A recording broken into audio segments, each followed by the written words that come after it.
I came aboard this boat in 1961, so 61, 62, and I left it in 63. I came aboard as a deck seaman.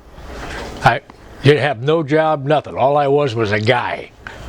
I used to paint that thing, stand lookout watches, drive it, dive it, do all those sorts of things. And they sent me to the galley to be a mess cook, a cook's helper, if you will. I did that for 30 days, then I went back to the deck force. All this time I was working on ship's qualifications, earned my dolphins, and I was behind. I was not a very popular guy. And they sent me back mess cooking for my second tour. And after my second tour, the chief of the boat come down and he said, I don't know who we're going to get to replace you. I said, how about you don't replace me? You just leave me here as a mess cook. I mean, mess cooks got up and worked in the galley. The cooks fed me. They didn't work me too hard. The lookouts had to get up and go up on the bridge in the middle of the night in a storm and rain gear and binoculars. So I stayed down there as a mess cook. I finally got qualified, and one of the cooks had to go on emergency leave, and he took off, and they were all wringing their hands, oh, we don't have enough cooks. So I said, I can cook. I can cook better than them guys. So I became a cook.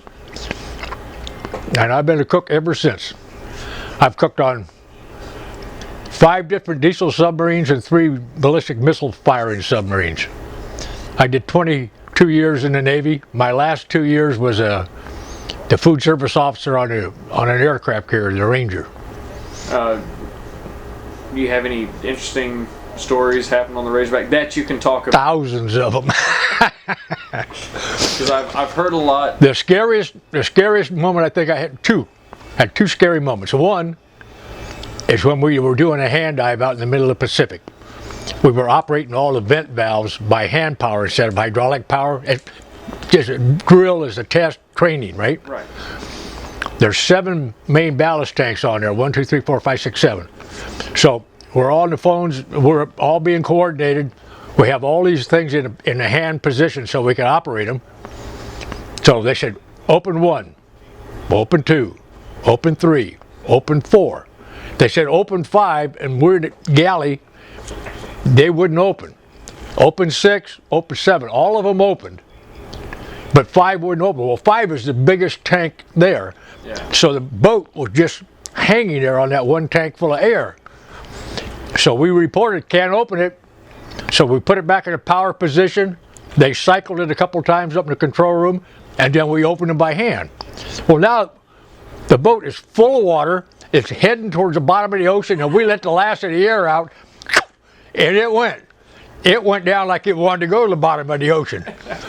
And we're not supposed to. I mean, I think our crush depth was 600 feet or something like that. Jeez. Well, we went deeper than that. A whole lot deeper than that. That was probably one of the most scariest moments, except we did I think an 86, 88 day submerged run to go spy on the Russians up off the coast of Vladivostok. My grandpa's told me about that. Yeah, and they kept us underwater for almost 4 days. You couldn't light a match. You couldn't. I mean, I was standing watches on those planes, those big wheels in the control room, because all the motors were shut off. We're trying to be real quiet, so everything had to be operated by hand power. Well, 15 minutes of turning these knobs to make the planes go where they wanted them to go, you couldn't breathe. You'd pass out. You're sweating so bad, they'd take you off there and lay you down and put somebody else on there. It was a long, hard, scary 4 days. You like having it here in Little Rock? Yeah. Oh, yeah, because I get to come and play with it. Wait, a story I like to tell is we were out in the South Pacific somewhere, way out, we don't know where. And the air conditioning system broke, crapped out.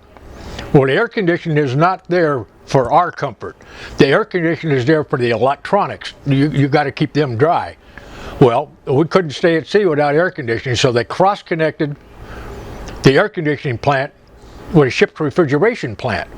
They're both the same thing. And whatever broke the air conditioner, well, it broke the refrigerator. So for 3 days, we cooked lobster tails, fried shrimp, steaks, roasted beef. Cooked as much stuff as we could, and we piled it up on the tables in the mess decks. There was no scheduled meal time. You didn't come in for breakfast. You got in there and ate something that was on that table for 3 days. Day number 4, we took all the frozen and all the fresh food in the boat and threw it over the side into the ocean. Right about now, I have a can of Spam down in the galley. I said, this is what we ate for the next 10 or so days. And submarine cooks have a reputation of pretty much putting out a decent meal with hardly anything. But when you got a can of Spam or a can of Vienna sausage, it's real hard to get creative. We got a little tarnish during those days. I come here every year. I love coming here. You just get together with the same guys every year, and we tell the same stories every year, and we laugh at the same jokes every year. It's just what we're supposed to be doing. Well, thank you very much. All right, my pleasure.